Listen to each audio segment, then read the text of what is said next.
ஆண்டவராக இயேசு கிறிஸ்து நாமத்தினாலே இந்த நாளில் உங்களை வாழ்த்துகிறேன். உங்களை சந்திக்கிறதுல மிகுந்த மகிழ்ச்சி அடைகிறேன்.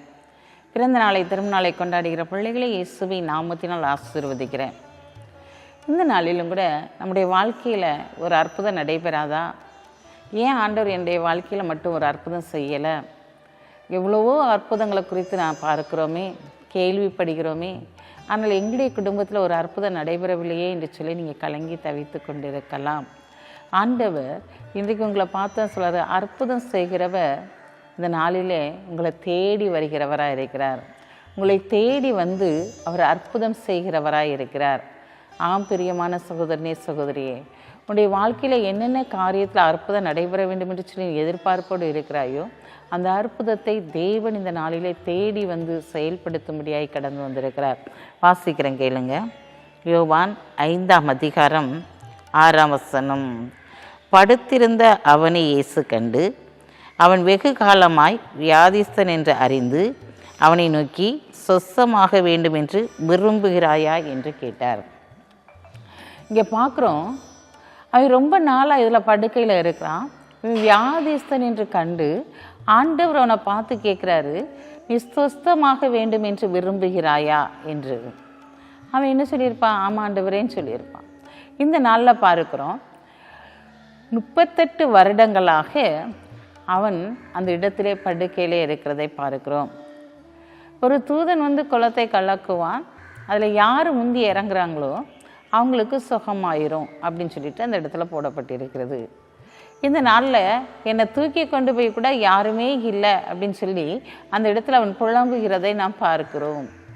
ஆனால் ஆண்டவர் அவனை பக்கத்திலே கடந்து சென்று அவன்கிட்ட கேட்குறார், நீ சொஸ்தமாக விரும்புகிறாயா மகனே என்று சொல்லி அவன் ஆம் என்று சொல்லுகிறதை பார்க்கிறோம். இந்த நாளிலே உன்னுடைய வாழ்க்கையிலும் கூட 38 வருடங்களாய் படுக்கையிலிருந்து அந்த மனிதனை தேவன் எழும்பி நடக்க செய்வாரானால், இன்றைக்கு உன்னுடைய வாழ்க்கையில் என்னென்ன காரியத்தில் அற்புதம் நடைபெற வேண்டும் என்று சொல்லி நீ எதிர்பார்ப்போடு காத்திருக்கிறாயோ, அந்த எதிர்பார்ப்பை தேவன் நிச்சயமாய் உன்னுடைய வாழ்க்கையிலே செய்து முடிப்பார். ஏன் நீ கவலைப்பட்டு கலங்குற? ஏன் கண்ணீர் வடித்து கொண்டிருக்கிறாய்? உன்னுடைய வாழ்க்கையில் ஒரு அற்புதம் நடைபெற வேண்டும் என்று சொல்லி எதிர்பார்ப்போடு இருக்கிறாய் அல்லவா? அந்த அற்புதம் இந்த நாளிலே உன்னை தேடி வந்து கொண்டு இருக்கிறது. இந்த மனிதனை தேடி ஆண்டவர் வந்து சுகமாக்கினது போல உன்னுடைய குடும்பத்தில் என்னென்ன காரியங்களில் பிரச்சனைகளோடு கண்ணீரோடு வாழ்ந்து கொண்டு இருக்கிறாயோ, அந்த காரியத்திற்கு ஒரு முடிவை உண்டு பண்ணும்படியாக தேவன் இந்த நாளிலே ஏதாவது ஒரு மனிதனை அனுப்பி உன்னை குணமாக்கும்படியாக ஆண்டவர் செயல்படுத்த போகிறார். இந்த நாட்களில் உனக்கு ஒத்தாசை வரும் பர்வதங்களுக்கு நேராக நீ கண்களை ஏறெடுக்கும் போது இந்த நாளிலே உன்னதத்திலிருந்து உனக்கு ஒத்தாசை கடந்து வரும். பயப்படாதீங்க, அற்புதத்தை காண்பீங்க. கண்களை மூடி செபிப்போம். அன்புள்ள ஆண்டவரே, இந்த நாளில் 38 வருடங்களாக படுக்கையிலிருந்து இந்த வியாதிஸ்தனை நீர் தொட்டு சுகப்படுத்தினீரே, இந்த நாளிலும் உங்களுடைய பிள்ளைகளுடைய வாழ்க்கையில் என்னென்ன காரியங்களை நீர் தொட்டு சுகப்படுத்த வேண்டுமோ அந்த காரியங்களை நீர் தொட்டு சுகப்படுத்தி அவங்களுக்கு ஒரு விடுதலை கொடுத்து அவர்களை நீர் கனப்படுத்தும்படியாக ஜெபிக்கிறேன் இயேசப்பா. இந்த நாளில் மனிதனால் கூடாதது என் தேவனாலே கூடும் சுவாமி. இந்த நாளில் தகப்பனே மீ துதிக்கிற ஸ்தோத்திரிக்கிறையா.